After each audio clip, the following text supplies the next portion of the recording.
আজকে সকালে ঘুম ভেঙেছিল ওই 5:30টার দিকে। তো সকালে উঠেই প্রথম কাজ হয়েছিল আজকে আমার মাটি কাটা, আর তারপরে হয়েছিল ফুল তোলা। তো মাটি কাটার ব্যাপারটা আমি পরে বলছি। দেখো আজকে সকাল সকাল ফুল তুলে নিয়েছি, আর পুজোও দেওয়া হয়ে গেছে সকাল সকাল।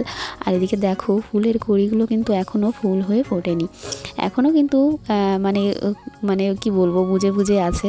তো শীত পড়ে যাচ্ছে, এই ফুলগুলো এখন কম হয়ে যাবে ফোটা, অন্য শীতের ফুলগুলো ফুটবে। তো যাই হোক, সকালবেলা পুজো দিয়ে নিয়েছি। Hello everyone, good morning. কেমন আছো তোমরা সবাই? আশা করি সবাই খুব ভালো আছো, আর আমরাও এখন একটু ভালো আছি। তবে আমার মিঠির শরীরটা একটু খারাপ, ওই ঠান্ডা লেগে রয়েছে। আর এখন বড় বাচ্চা সবারই আর কি এই ঠান্ডার সমস্যা। তো এদিকে রান্নাঘরে চলে এসেছি। সকালবেলা আজকে শ্যাম্পু করেছিলাম, জানো তো, বেশ ঠান্ডা ঠান্ডা লাগছিল। বেশ উনুনের কাছে এসে কিন্তু ভালোই লাগছে। ওদিকে ডাল হয়ে গেছে, আর হচ্ছে বাঁধাকপির ঘন্ট। তো চলো সারাদিনটা সঙ্গে থাকো।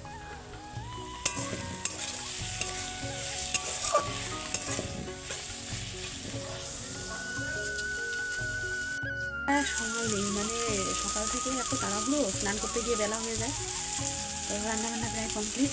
আর হচ্ছে এখন কপির ঘন্টটা, এরপরে একটু আলুর দম করবো। আজকে শনিবার, নিরামিষ।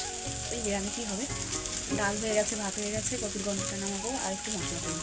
এই হচ্ছে ব্যাপার। মিস্ত্রিরা চলে এসেছে, তার মানে ভাবো কত দেরি হয়ে গেছে, অনেক বেলা হয়ে গেছে। মিঠি আবার চেঁচামেচি করছে, খাওয়া দাওয়া করবে। আমার পেছনে বস্তাগুলো কেমন লাগছে, এই জ্বালানিগুলো বস্তা ধরে আনা হচ্ছে, আর একটা একটা ওখানে রাখা হচ্ছে। বস্তাগুলো সব বাইরে নিতে হবে। তো চলো, সকালটা তো শুরু হয়ে গেছে অনেকক্ষণ আগেই। আমি মানে অনেকটা বেলা করে এই ব্লগটা শুরু করলাম। স্নান করে, মানে আশি কাজ সেরে, শ্যাম্পু করেছি, মাথায় স্নান সেরে পুজো দিয়ে মিঠিকে খাইয়ে টাইয়ে রান্নাঘরে এসেছি। চলো আর কথা বলবো না, একটু নামিয়ে আলুর দমটা করে নিই। চল সাথে থাকছি। ব্লগ শুরুতেই তোমাদেরকে বললাম যে সকালে উঠেই প্রথম কাজ করেছিলাম মাটি কাটা। হ্যাঁ, তোমাদের দাদাভাইয়ের কাজটা আজকে আমি করেছি। ওই যে অনেক দিন আগেই কাপড় জামা দিয়ে দুটো ধামা রাখা হয়েছিল, তো সেই ধামা দুটোই মাটি দেওয়া হয়েছিল না। তো সেটার মধ্যেই মাটি দেওয়ার জন্য আর কি দিনের বেলায় তো হয় না, মিস্ত্রিরা কাজ করে, আমার এটা ওটা কাজ থাকে, তো হয়ে আর ওঠে না। তো সকালবেলা উঠেই ভাবলাম যে না, কেউ ওঠেনি যতক্ষণ, আগে উঠেছি তো এই কাজটা করে নিই। তো ওই যেটা অ্যালুমিনিয়ামের ধামা থাকে, সেই ধামায় করে মাটি কেটে ওপরে নিয়ে ওই প্লাস্টিকের ধামার মধ্যে দিয়ে দিয়েছি। ওর মধ্যে আর কি একটু বীজ ছড়ানোর দরকার, সেই কারণেই ভিজিয়ে রেখেছি। তো সেটা তোমাদের দেখাবো একদম ব্লগের শেষেই, হয়তো দেখতে পাবে। তো যাই হোক, এদিকে দেখো আমার রান্না কিন্তু প্রায় হয়েই গেল। আলুটা একটুখানি সেদ্ধ করে নিয়েছি, আর একটু মশলা করে নিয়েছি, একদমই অল্প মশলা, কারণ নিরামিষ, আদা জিরে বাটা দিয়ে। আর ওদিকে মিঠি এসেছিল কি বলতে, কারণ সকালবেলা খাবারটা আজকে ও ঠিকঠাক করে খায়নি, কারণ ঠান্ডা লেগেছে তো, মুখে হয়তো কিছুই ভালো লাগছে না, আর খেতেই চাইছে না, আর খিটখিটে একটা মেজাজ। তো সেই কারণে এখন এসেছে আর কি মাকে একটু বিরক্ত করতে, একটু মায়ের কোলে উঠবে, কিন্তু এখন তো নেওয়ার মতন সময়ই নেই। তো ওই আর কি মশলাটা করে নিচ্ছি, ওই আদা জিরে বাটা। তো দেখো, দেখতেই পাচ্ছ একদমই অল্প। আর আমি কিন্তু এখন মশলা করার সময় হাত দিয়েই দেখতে পেলে মশলাটা মানে গুটিয়ে নিলাম। আগে কিন্তু আমি এই মশলা হাত দিয়ে মানে ধরতেই পারতাম না, লঙ্কাতে এত প্রচণ্ড জ্বলে যেত। এখনও যে পুরোপুরি পারি কিংবা জ্বলে না হাত, সেটা নয়, এখনও কিন্তু জ্বলে যায়। কিন্তু এই যে কি বলো তো, অনেক সময় তাড়াহুড়োর জন্য নিজের হাত দিয়েই করে ফেলি, কেমন যেন একটা লাগে আমার গায়ের মধ্যে, ঘিন মানে কেমন। আর তার সঙ্গে হাত তো জ্বলেই যায়। তবে একটু কমেছে আগের থেকে, এখন একটু কমই জ্বলে। আর এই শীত পড়াতে একটু কমই জ্বলে, গরমের দিনে একটু বেশিই হয়। তো দেখতেই পেলে একদম আলুটা কষিয়ে মশলা করে আমি আলুর দমটা করে নিয়েছি, একটু ঝোল ঝোল রয়েছে। তো যাই হোক, নামিয়ে নিয়েছি, কেমন লাগছে দেখতে বলো। আর এইখানে দেখো রান্নার শেষে আমি উনুনের ওপর এক বালতি জল দিয়ে রাখলাম, কারণ কি বলো তো, বাবা বাড়িতে এসে স্নান করতে না অনেকটা বেলা হয়ে যায়, প্রায় 4টে বেজে যায়। আর এখন শীতের দিন, তোমরাই ভাবো 4টের সময় প্রায় কিন্তু সন্ধ্যা, মানে 4:30 বাজতে না বাজতেই আমাদের কিন্তু সন্ধ্যা দিতে যেতে হয়। তো ওই 4টের সময় এসে হয়তো খুব এক একদিন হয়তো 3:30, মানে 3টের ওপরে তো আর কি হবেই, তার আগে আর হয় না। বাড়ি আসতে আসতেই 2টো আড়াইটে বেজে যায়, আড়াইটে 3টে। তো ওই স্নান করতে ওই টাইমে মানে ভীষণই ঠান্ডা লাগে। তো তখন তো আর গরম গরম জল বেরোয় না, আমরা তো সকালে স্নান করি গরম জল হয়, কিন্তু দুপুরবেলা স্নান করলে হয়তো রোদ পাওয়া যায়, কিন্তু তখন স্নান করলে সেটা আর হয় না। তো এই হচ্ছে ব্যাপার। তো আমি একটু প্রতিদিনই উনুনের উপর জল দিয়ে রাখি, যাতে বিকালে ওই টাইমটায় গরম জলটুকু দিয়ে স্নান করতে পারে। তো যাই হোক, রান্না করতে করতে না বাকি যে থালা বাসনগুলো হয়েছিল সেগুলো আমি মেজে নিয়েছি। আর একটা কড়াই ছিল, সেটাও মেজে নিয়েছি। দুটো ছিল, তো একটা মাজা হয়ে গেছে। আর এই কড়াইটা পরে হয়েছে আর কি, ওই আলুর দমটা হচ্ছিল, তো সেটাই এখন একটু মেজে নিচ্ছি। আর দেখো, দুষ্টুটা এসে এখানে কিন্তু দাঁড়িয়ে রয়েছে। ও কিন্তু ঠাম্মির কাছে ভাত খাচ্ছিল। যখনই শুনেছে মা কলের পাড়ে এসে কাজ করছে, দৌড়ে ভাত খাওয়া রেখে চলে এসেছে। ওই যে বললাম, খেতেই চাইছে না, কদিন হলো ঠান্ডার জন্য মুখে আর কি ভালো লাগছে না, ভাত খেতে চাইছে না, খাবার খেতে চাইছে না, কিছুই মানে ওর ভালো লাগছে না। এখন শুধু হচ্ছে দৌড়াদৌড়ি করবে, কোথায় জল আছে সেইটায় মাখামাখি করবে। আর এই করে করেই কিন্তু ঠান্ডাটা ওর মানে ধরেছে বেশি।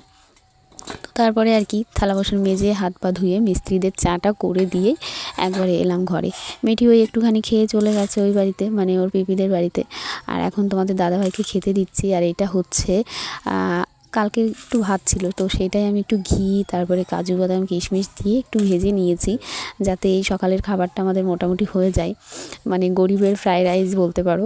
তো যাই হোক, খাওয়া দাওয়া সবার কমপ্লিট। আর তোমাদের দাদাভাই ঠান্ডা লেগেছে, খেতেই চাইছিল না, মানে অল্প করে খেয়েছে, তরকারিও নেয়নি, কিছুই নেয়নি।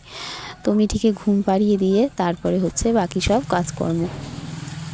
জামাটা তুললাম, খাওয়া দাওয়া করে মিঠিকে ঘুম পাড়ালাম। ওই যে মেয়ে ঘুমোচ্ছে। এখন হচ্ছে কয়েকটা পাতা কাটতে বসবো, মা বেরি বাঁধতে বসেছে। আর এইভাবে তো এখান থেকে বাইরে গিয়ে বসতে না ভীষণ ভয় করছে। কালকে এখানে বসে পাতা কাটছি, আর মিঠি ঘরে ঘুমোচ্ছে। এর মধ্যে দেখি কি আমার পেছনে কেমন যেন একটু কেমন একটা আওয়াজ হচ্ছে, মনে হচ্ছে কিছু একটা পেছনে আছে। তাকিয়ে দেখি এইখানটায় সাপ। তো আর কি সেই আজকেও ভয় করছে যে এই টাইমে কয়েকদিন দেখছি, আগে দুদিনও তোমাদের দাদাভাই বেরো করেছে দাঁড়িয়ে, কালকে ওরকম, আজকে ভয় ভয় করছে। হ্যাঁ, কিছু না, হয়ে গেছে সেলাই, যাচ্ছি। হ্যাঁ ঠিক আছে। মামি ডাকছে, ওই জামাগুলো সেলাই করা হয়ে গেছে, দেখি গিয়ে একটু, চলো পাতা কাটবো, এগুলো নিয়ে এসে দেখি কেমন কি সেলাই হয়েছে, তোমাদেরকে পরে দেখাবো বিকালে। মামি তো ওদিকে ডাকলো আর কি, ওই নাইটি চুড়িদারগুলো মারা হয়ে গেছে, তো সেটা নিতে। তো তার আগে ভাবলাম যে আমার কাজের জিনিসগুলো একটু গুছিয়ে রেখে যাই। এখানে নিয়ে নিয়েছি যে পাতা, কাঁচি, ডাইস সমস্ত কিছু নিয়ে গুছিয়ে রেখে গেলাম। আর পাতাগুলো একটু ভিজিয়েও রেখে এসেছি। তারপরে চলে এসেছি এই যে মামিদের বাড়িতে। দেখো, মামি সেলাই করতে বসেই আর কি ডাকছিল, হয়ে গেছে, একটু দেখে নিতে বলছিল আর কি গায়ে দিয়ে, যাতে ঠিকঠাক আছে কিনা দেখতে পারে, আর যদি কম বেশি হয় সেটাও ঠিক করে দেবে। তো প্রত্যেকটাই গায়ে দিয়ে দিয়ে আর কি দেখে তারপরে নিয়ে এলাম। একটা একটু টাইট হয়ে গেছে, সেটা আবার একটু ছাড়তে হবে। আর বাকি সব কিছু কিন্তু সবগুলো ঠিকঠাকই আছে, তো সেটাই দেখে নিচ্ছিলাম। তো অনেকটা টাইম লেগে গেছিলো এখানে এসেও। আর ঘরে মিঠিকে রেখে এসেছি, মা তো ওপরে ছাদে রয়েছে, তো সেই জন্যই চটজলদি করে আবার বাড়িতে চলে এসেছি। তো এসে একটুখানি কাজে বসতে না বসতেই রাস্তায় দেখি যে ভীষণ আওয়াজ হচ্ছে আর কি, লোকজন যাওয়া আসার। তো বাইরে এসে দেখলাম যে কী, তো এই যে দেখো, আজকে সারাদিনই এরকম ঝাঁকে ঝাঁকে মানুষ গেছে আর এসেছে। এটা কিসের জন্য বলো তো? আমাদের এই পাড়াটা ছেড়েই না পাশে আর কি, কি বলে, মানে ঘোষপাড়া, মাহেশ্বরপাড়া এরকম বলতে পারো। তো তারাই আজকে তাদের কি একটা পুজো আছে, নদীর ঘাটে গিয়ে দিতে হয়, তো সেইটাই দিতে যাচ্ছিল। তো আর কি, তারপরে তো দুপুরে এই যে দেবাশিস স্নান করে চলে এসেছি, আর ওর খাবারটা গুছিয়ে নিয়েছি। এখানে ডাল, তারপরে আলুর তরকারিটা সমস্ত কিছুই রয়েছে আর কি, বাঁধাকপির ঘন্ট, আর কালকের পুঁটি মাছ ছিল কয়েকটা ভাজা, তো সেইগুলো দিয়ে দিয়েছিলাম ওকে। আর আমি আমার কাজ নিয়ে বসে গেছি, দেখতেই পেলে পাতা কাটছি। দেবাশিস খেয়ে বাজারে চলে গেল, আমার পাতা কাটাও কমপ্লিট হয়ে গেছে। তো একদম ফ্রেশ হয়ে মাথায় চিরুনি দিয়ে ঘরদোর ঝাড় দিয়ে পরিষ্কার করে তো ফ্রেশ হয়ে নিয়েছি নিজেও একটু। আর তারপরে এই চলে গেলাম ছাদে, জামা প্যান্টগুলো তুলে নিয়ে এলাম, এগুলো সব শুকিয়ে গেছে। আর তার সঙ্গে মিষ্টির সঙ্গে একটু ঝগড়া করে এলাম, বলতে পারো রায়বিবাহিনী ননদের সঙ্গে আর কি, বৌদির খুনসুটির ঝগড়া সেটাই চললো। ছাদের উপর ফোনটা নিলাম না, মিস্ত্রিরা খাওয়া দাওয়া করছে, ভাববে আবার কি, সেই কারণে নিয়ে গেলাম না, ফোনটা এখানে রেখে গেলাম। মিষ্টি বলছে, বৌদি তোমাদের ছাদটা বেশ উঁচু। আমার নাম তোদের ছাদকে একটু কমপ্লেন খাওয়া, তাহলে আর কি উঁচু হয়ে যাবে। তো এখানে দেখো জামা প্যান্টগুলো সব তুলে নিয়ে এসে রেখেছি, আর আমার দুষ্টু বুড়িটা কিন্তু এখনও ঘুমোচ্ছে, কিন্তু এর মাঝে কিন্তু 2-3 বার উঠেছে, তো একটুখানি খেয়ে আর কি ঘুমিয়ে পড়েছে। আর এই যে মানে সব যেগুলো আর কি তুলে নিয়ে এলাম জামা প্যান্টগুলো, সেগুলো সবই তো শীতের। এখন দেখো জ্যাকেট, জামা, বাবার প্যান্ট সব কিছুই শীতের আর কি। তো এই যে শীত পড়েছে এখন এগুলোই মানে জামা প্যান্ট এমনি যা হোক অল্প থাকবে, কিন্তু এই শীতের পোশাকই গোছাতে ধুতেই দিন শেষ। আর শুকানোর তো ব্যাপার রয়েছে, এমনিতেই এখন রোদের তাপটা তো আস্তে আস্তে কমেই যাচ্ছে। তো যাই হোক সমস্ত কিছু বাইরের আলনাতে রেখে এলাম, কারণ ও বাবা, তোমাদের দাদা ভাই, দেবাশিসের সব কিছুই বাইরেই থাকে, ওরা বাইরে থেকেই নেয় মায়ের আলনাটায়। আর এখানে মিঠির ছোট ছোট যে জামা প্যান্টগুলো ছিল সেগুলো গুছিয়ে নিয়েছি। এগুলোকে গুছিয়ে রাখলাম, উঠলে পারে পরাতে হবে।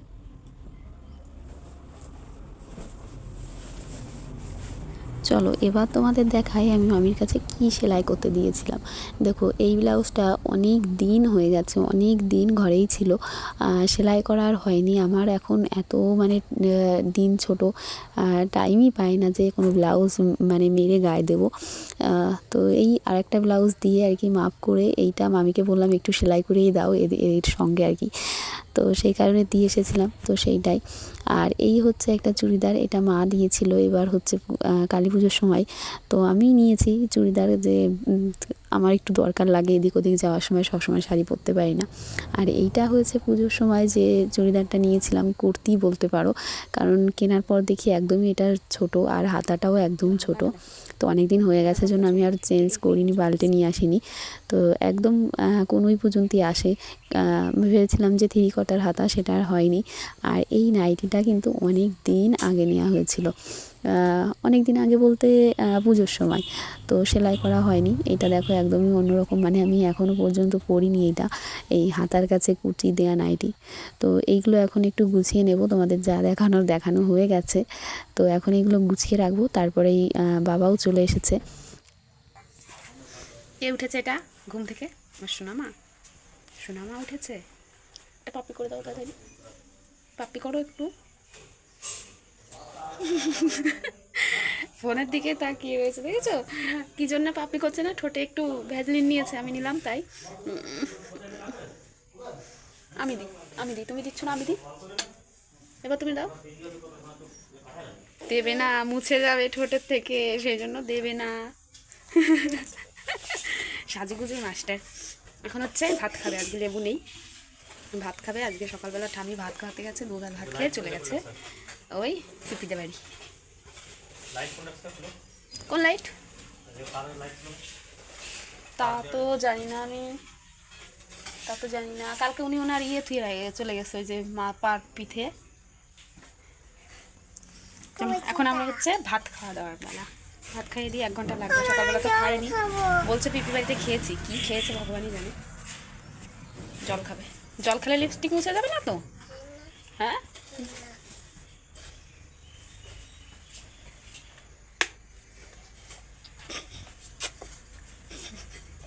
মুখে লেগে গেছে, চলো পরে ধরছি।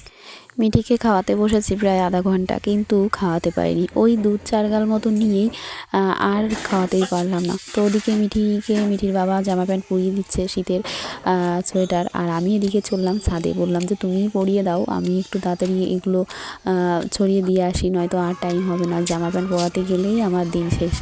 তো আজকে যেন আরেকটা ভুল হয়ে গেছে, দুপুরবেলা আমি আটা মেখে রাখি, আজকে আটা মাখতেই ভুলে গেছি। তো এই যে ছাদে চলে এসেছি, বীজগুলো নিয়ে ভিজিয়ে রেখেছিলাম। এখানে দেখো ছোলা গাছগুলো কিন্তু দারুণ সুন্দর জ্বালিয়ে গেছে, আর ধনে গাছগুলো হয়তো হবেও না। আর বাড়ির সামনে দিয়ে কী গেল দেখতে পেলে? ফুচকার গাড়ি। অবশ্য আমি বাড়ি থেকে এখনও আমাদের এই বাড়ি এসে রাস্তায় থেকে ফুচকা খাওয়া হয়নি, আর মানে বাজার থেকেই নিয়ে আসে কিংবা মেলায় গিয়ে খাওয়া হয়। তো যাই হোক, দেখে তো একটু লোভ লাগেই।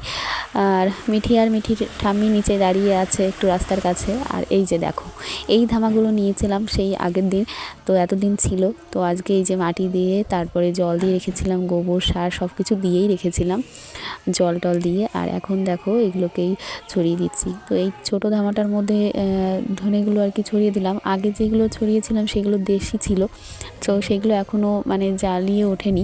আমার মনে হয় না ওগুলো হবে, কারণ পুরনো বীজ ছিল। আর বড় ধামাটার মধ্যে এই যে দিয়ে দিলাম পালং শাকের বীজ। তো এগুলো দু তিন হাট আর কি আগে আনা ছিল আর কি, বাবা এনে দিয়েছিল, তো হচ্ছিলই না ছড়ানো, তো আজকে ছড়িয়ে দিয়েছি। আর তারপরে এই যে গাছে একটু জল দিয়ে নিচ্ছি। আর দেখতেই পাচ্ছ বেলাটা কোন দিকে গেছে, একদম শেষের বেলা, মনে হয় এক্ষুনি সন্ধ্যা দিতে হবে, কারণ আমার এই ছাদ থেকে নামতেই সন্ধ্যা লেগে গেছিলো। আর গিয়েই কাপড়টা পাল্টেই আমার সন্ধ্যা দিতে হবে। আর ওই একটা মাথায় চাপ রয়েছে যে আজকে আটা মাখা হয়নি, তো সেটাও জন্যই তাড়াতাড়ি করছি। তো এই দেখো সেদিনকে আর কি এই ছোট বালতির মধ্যে থেকে এই বড় বালতিটার মধ্যে দিয়েছিল এই ড্রাগন গাছটা। তো দেখো বেশ মানে তাজা হয়ে রয়েছে। তো প্রতিদিন তো জল দেওয়া চলছেই, তার সঙ্গে সার তো দেওয়া হয়েছে, গোবর সার আর খোলের জল। আর এই দিকে দেখো এইটার মধ্যে মা সেই ক্যারেটটার মধ্যেই কি বলে তোমাকে, থানকুনি শাক লাগিয়েছিল, সেটাও এখনও তাজা আছে, জানি না এর থেকে বাড়বে কি না। লঙ্কা গাছের চারায় সব কিছুতে জল দিয়ে আমার কমপ্লিট। এখন হচ্ছে জামা প্যান্টগুলো রয়েছে, আর সন্ধ্যাও তো লেগে যাচ্ছে, এখন নিচেই যেতে হবে। তো সব গাছগুলো একদম দেখিয়ে দিয়েছি। আর এখানে অনেক কাজ রয়েছে জানো তো, ওই দোপাটি চারাগুলোকেও সরিয়ে অন্য জায়গায় লাগাতে হবে। একটার মধ্যে রয়েছে অনেকগুলো বীজ, ছড়িয়ে দিয়েছিলাম, তো সব কটাই হয়েছে। তো এখন একটু আলাদা করতে হবে, অন্য কিছুতে লাগাতে হবে। তো সেটার টাইমই হচ্ছে না, এত ছোটোবেলা, মানে দৌড়েই মানে পারা যাচ্ছে না বেলার সঙ্গে। তো যাই হোক, এখানে দেখো জামা প্যান্টগুলো তুলে নিচ্ছি। আর কিছু তো রয়েছে দুপুরবেলার জল ঝরে গেছিলো, পুরোটা শোকায়নি, মোটা যেগুলো প্যান্ট ছিল। আর মায়ের কাপড়টা তো এখনও জল ঝরেও নি পুরোটা, কারণ মা একটুখানি আগেই স্নান করেছে। জামা প্যান্টগুলো তুলে নিলাম, গাছে জল দেওয়া কমপ্লিট। ও জিনিসটা দেখতে পাচ্ছ, ওই যে দাঁড়িয়ে আছে মিঠি, জামা প্যান্ট সোয়েটার পরে আর কি। এখন হচ্ছে নিচে গিয়ে কাপড়টা ছাড়বো, ছেড়ে সন্ধ্যা দেয়া।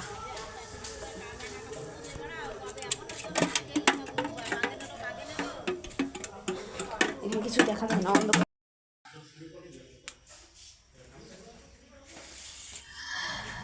বাড়িতে সন্ধ্যার সময় যদি একটু ধূপ পোড়া দেওয়া হয়, ধুনুচি ধরানো হয়, তাহলে কিন্তু বাড়িটা সুগন্ধে মম করে। আর এই ধূপের গন্ধটা আমার তো সত্যি খুবই ভালো লাগে। তো যাই হোক, বৃহস্পতিবারে তো অবশ্যই ধুনুচি ধরিয়ে দিই। আর শনিবার আর মঙ্গলবারটাও চেষ্টা করি ধরানোর, কিন্তু মাঝে মধ্যেই একটু গ্যাপ চলে যায়, হয়ে ওঠে না, এদিক সেদিক হয়ে যায়। তো আজকে তো শনিবার, আজকে একটু টাইম নিয়েই সন্ধ্যাটা দিচ্ছি। অন্য দিন রুটি বানাতে চলে যায়, সন্ধ্যার আগেই মা সন্ধ্যা দেয়। আর মিঠিকে নিয়ে তো সেইভাবে দিতেও পারে না।